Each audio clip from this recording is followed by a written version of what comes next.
Hello there, Grumpy Old Fart here. I'm doing a movie review of the movie Silver Bullet. Silver Bullet was one of my favorite horror movies back in the day. It's a good scary movie, but it's not over the top. It deals with a bad guy that people can wrap their minds around. It's an old school bad guy, the werewolf. Back in the day, the werewolf was played by, I want to say, Bela Lugosi. Or was he Dracula? I forget. Anyway, Bela Lugosi did a lot of monster movies, but my point is, back in the day, the werewolf was a hell of a creature to face, and it sparked everybody's imagination. And people were lining up to go to the movies 3, 4, 5, 6 times to see a good werewolf picture, and I would have been one of them. When I was growing up, I graduated from high school in 1985. Same year, Silver Bullet came out. This is a horror movie, but it's not horror as in, it's not a slasher movie or the Freddy or Jason or, none of that crap. I'm not a big fan of those, by the way. I like a good horror movie. For a monster movie, it's got to be a monster. Jaws was a good monster movie because it was a monster. Now, the scary part about Jaws was it could actually happen. That's because people get attacked by sharks all the time. But this is a little more different, a little more old school. The plot is that there is a peaceful little town, and it is plagued by a sudden string of vicious and brutal murders. Sorry, cat. But this little town, it's a peaceful little town, is suddenly plagued by a sudden string of vicious and brutal murders. The townsfolk believe that a maniac is on the loose, and they intend to hunt down the killer. There's a kid named Marty. He's a young handicapped boy. He believes it is a werewolf, and he enlists the aid of his sister and his crazy uncle, Red, to help him take on the beast. This has a wonderful cast, a great cast.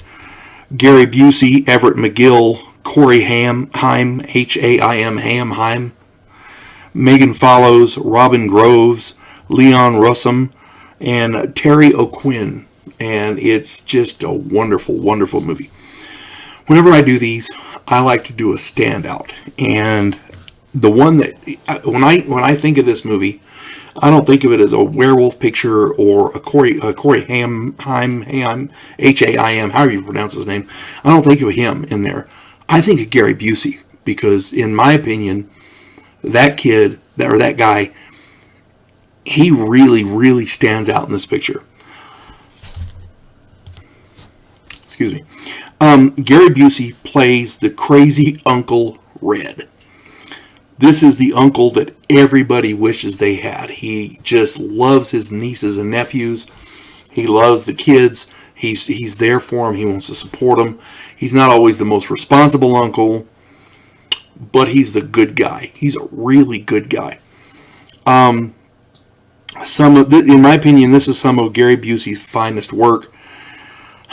There's a scene at the end where he actually fights the werewolf, and that scene is epic. He really, really sold it.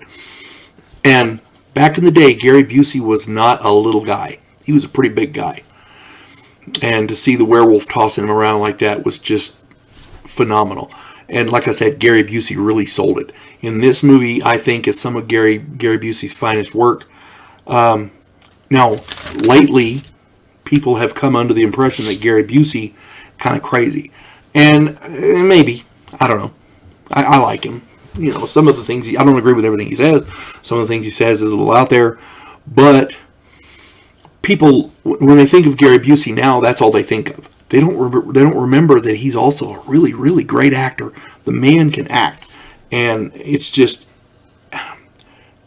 amazing how he sold this movie. He really did. You believe everything he says in this movie. He acts the part, and he didn't act the part. He becomes the part. Okay? He is the uncle in this movie that everybody wishes they had. And if you get a chance to watch it, I'm sure you'll agree. The movie is Silver Bullet from 1985. You folks have a good day. God bless one and all.